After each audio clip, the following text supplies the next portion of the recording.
Hello students, आज की इस वीडियो में हम हमारी नेक्स्ट एक्सरसाइज सॉल्व करेंगे। इससे पहले हमको पैरेललोग्राम को समझना है कि पैरेललोग्राम क्या होता है। तो आइए इसके बारे में कुछ हम इसकी बेसिक प्रॉपर्टीज़ पढ़ते हैं। ठीक है, क्या होता है पैरेललोग्राम? बेटा, पैरेललोग्राम एक ऐसा स्ट्रक्चर होता है जिसकी जो अपोजिट साइड्स होती हैं वो आपस में इक्वल होती हैं। ठीक है, यहाँ पे एक डायग्राम बना हुआ है, आप ध्यान से देखेंगे।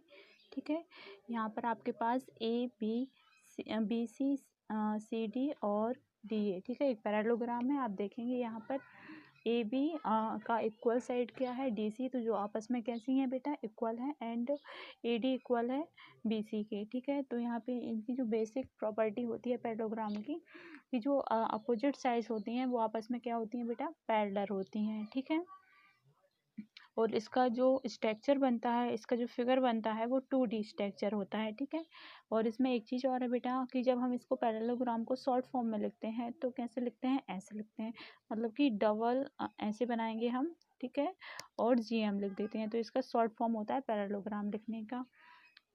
हाँ, नेक्स्ट यहाँ पे दिया है कि अपोजिट साइड्स आर इक्वल और कॉन्ग्रुएंट, और इसकी जो अपोजिट साइड होती हैं वो आपस में पैरेलल भी बोलते हैं, इक्वल बोलते हैं, और कॉन्ग्रुएंट होती हैं। ठीक है, और यहाँ पे दिया है A B equal to D C, A D equal to C B. ठीक है, चलिए अब हम आगे पढ़ते हैं।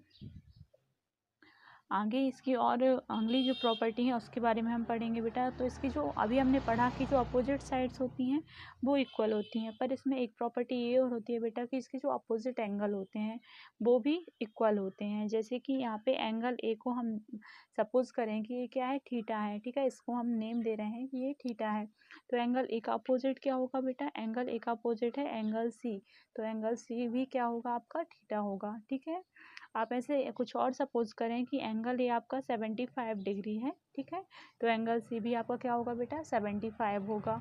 और इसी की जैसा हम एंगल बी को अल्फ़ा मान रहे हैं यहाँ पे, तो एंगल डी भी हमारे पास अल्फ़ा होगा। तो फर्स्ट प्रॉपर्टी हमने क्या पढ़ी कि इसमें जो अपोजिट साइड्स होती हैं वो इक्वल होती हैं, पैरेलल होती हैं, कॉन्ग्रुएंट होती हैं। ठीक है, और जो अपोजिट एंगल होते हैं वो भी इक्वल होते हैं। ठीक है बेटा, अब हम इसमें थर्ड एक और चीज़ पढ़ेंगे। थर्ड प्रॉपर्टी क्या होती है कि जो इसके सप्लीमेंट्री एंगल होते हैं बेटा वो 180 डिग्री के होते हैं। ठीक है, जैसे कि एंगल ए और एंगल डी, ये दोनों क्या है, सप्लीमेंट्री एंगल है बेटा। तो जब हम इन दोनों का सम करेंगे तो आपके पास क्या आ जाएगा, 180 डिग्री। क्लियर हुआ? चलिए नेक्स्ट प्रॉपर्टी के बारे में पढ़ेंगे। हाँ, तो बच्चों हम आज एक्सरसाइज 3.3 स्टार्ट करेंगे। क्वेश्चन नंबर 1 है हमारे पास, given a parallelogram ABCD, complete such statement along with the definition और प्रॉपर्टी यूज। तो यहाँ पर हमारे पास एक पैरेललोग्राम दे रखा है बेटा ABCD। ठीक है, तो यहाँ पर हमको इसकी हर एक प्रॉपर्टी कहाँ पे कैसे यूज़ हो रही है उसको डिफाइन करते हुए बताना है। ठीक है, तो हम देखते हैं बेटा, फर्स्ट कंडीशन में हमारे पास दे रखा है कि जो AD है, ठीक है, AD है वो किसके इक्वल होगा। तो मैंने आपको बताया था कि जो अपोजिट साइड्स होती हैं पैरेललोग्राम में वो क्या होती हैं बेटा, इक्वल होती हैं। ठीक है, तो इसके अकॉर्डिंग जो हमारे पास AD है, ठीक है, वो किसके इक्वल होगा, आपका BC के। ठीक है, तो ये आपका फर्स्ट यहाँ पे इक्वल हो जाएगा। हम आप इसको लिखेंगे कैसे बच्चों, in a parallelogram opposite side are equal in a length. ठीक है, तो AD इक्वल BC। अब सेकेंड हमारे पास दे रखा है एंगल DCB, तो जो एंगल DCB है वो किसके इक्वल हो जाएगा बेटा, एंगल AB। ठीक है, एंगल AB के इक्वल हो जाएगा। इसको भी आप क्या लिखोगे, in a parallelogram opposite angle are equal in measure. ठीक है, तो यहाँ पे हम लिखेंगे एंगल DCB इक्वल हो जाएगा एंगल DAB। ठीक है, अब हम थर्ड पढ़ेंगे। थर्ड में हमारे पास क्या दे रखा है बेटा, OC इक्वल, तो यहाँ पे आपके पास, हाँ, ये वाली प्रॉपर्टी मैंने आपको वहाँ नहीं बताई थी, अभी बताते हैं। जो जो डायगोनल का यहाँ पे देखो, आपको दो डायगोनल दिख रहे हैं आपके पैरेललोग्राम में। एक डायगोनल क्या है, DB है, और दूसरा क्या है बेटा, AC है। ठीक है, दो डायगोनल है। तो यहाँ पर आपसे वही पूछा है कि जो डायगोनल का हाफ है, मतलब कि जो OC है, ठीक है, OC किसके इक्वल होगा। तो हम यहाँ पे देखेंगे, in a parallelogram diagonal bisect each other, किसी भी पैरेललोग्राम में जो डायगोनल होते हैं वो बाइसेक्ट करते हैं एक दूसरे को। ठीक है, तो हम यहाँ पैरेललोग्राम पे चलते हैं अपनी, यहाँ पे देखेंगे कि आपके पास ये जो डायगोनल है, ठीक है, डायगोनल जो AC है, ठीक है, इसे BD बाइसेक्ट कर रहा है। ठीक है, मतलब कि हाफ हाफ डिवाइड कर रहा है। तो आपके पास जो OC है बेटा, OC इक्वल होगा OA के। ठीक है, आगे आपको समझ में है कि कोई भी जो डायगोनल होता है उसी के अकॉर्डिंग अगर हम देखें कि जो एंगल डी वी है, ठीक है, डी वी को बाय साइड कौन कर रहा है बेटा, ए सी कर रहा है, तो इसमें भी ओ डी बराबर होगा ओ बी के। ठीक है, अब हम 4 पॉइंट पे चलते हैं। 4 पॉइंट पे पूछा है M angle D A B plus M angle C D A equal होगा, तो यहाँ पे देखेंगे in a parallelogram adjacent angle are supplementary to each other. तो जो एडजेसेंट एंगल होते हैं वो क्या होते हैं, सप्लीमेंट्री होते हैं, ये भी मैंने आपको बताया था प्रॉपर्टी में। ठीक है, तो यहाँ पे आप कर लेंगे इसको। क्वेश्चन नंबर 2 देखेंगे हम।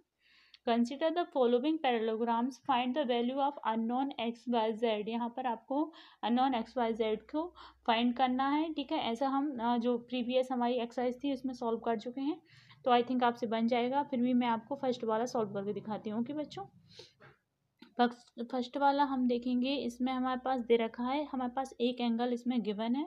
ठीक है बेटा, तो यहाँ पे आप देखेंगे कि एंगल बी आपके पास 100 है। ठीक है, अगर एंगल बी 100 है तो एंगल बी का अपोजिट एंगल क्या हो जाएगा बेटा, एंगल डी होगा। तो वाई की वैल्यू भी क्या आएगी आपके पास, 100 आएगी। ठीक है, तो आपके पास वाई इक्वल टू यहाँ पे आ जाएगा 100। ठीक है, अब एक कंडीशन हमने और पढ़ी थी कि जो इसमें जो सप्लीमेंट्री एंगल होते हैं उनका सम कितना होता है, 180 होता है। ठीक है, सप्लीमेंट्री एंगल बनाते जो एडजेसेंट एंगल होते हैं ना, वो सप्लीमेंट्री एंगल बनाते। ठीक है, तो यहाँ पे हम देखेंगे क्या हो जाएगा, आपका एक्स जो एक्स है उसको प्लस कर देंगे 100 में, इक्वल टू हो जाएगा 180।